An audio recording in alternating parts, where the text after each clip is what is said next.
Hi, Professor Wade. It's your student, Matt Mooneyham. I am sitting in my room in Fairfield, Texas. I came back home just because I heard that Brazos County was going to have a shelter in place. So uh, when I heard that that was a possibility, I packed some stuff up. I had been in my apartment last week, but I put the stuff in my car and drove back to Fairfield, and I'll stay here through the shelter in place, however long that might be. You asked for a 1 to 2 minute speech regarding concerns or tips or sort of anything transitioning online course related. Well, here is kind of my little 2 minute spill to you, and it addresses a very specific concern regarding communication in our new course, our new really online course. It feels like, even though we've been in your class for 8 weeks, it does feel like we're kind of in a new course. And really, my major concern is just the communication. I have been to your office several times this semester to speak with you about things that were going on in class, or just to talk about how I'm feeling about the class in general. And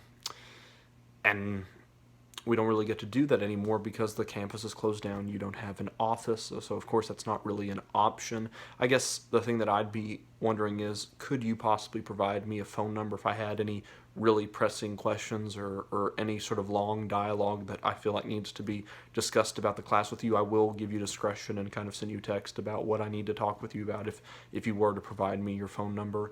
And also for texting, I don't really like email because it tends to be kind of a long communication, and what I mean by that is with email, so what I've noticed is I send someone an email at 1:20, they get back to me at 1:45, and then of course I might be doing something, then I don't check the email until 2:04, and then they don't get back to me till 2:45.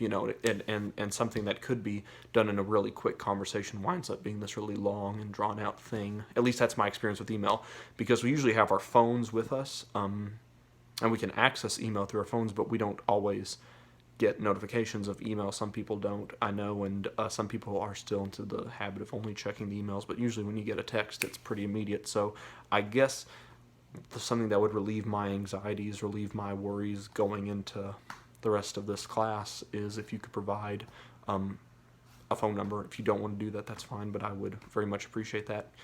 Thank you for everything that you're doing right now. I hope that this transition, that you're getting a lot of help and a lot of support provided. I know this hasn't been easy. We appreciate everything that you're doing for us to get this semester finished. No one was expecting a pandemic to happen. At least I wasn't in the beginning of January. Maybe you were. Maybe you were keeping more up to date with the news, but I certainly wasn't expecting it. But we got to deal with this situation now. It's not what we want, but it's what's in reality, so we have to deal with it as if it's in reality. So like I said, thank you for all you're doing. I hope that you're getting through it with relative ease, and just know that we're gonna get through this. It sounds so cliche to say right now, but we will finish the semester. All right. Thank you, Mr. Wade, Professor Wade. Have a good one. Bye.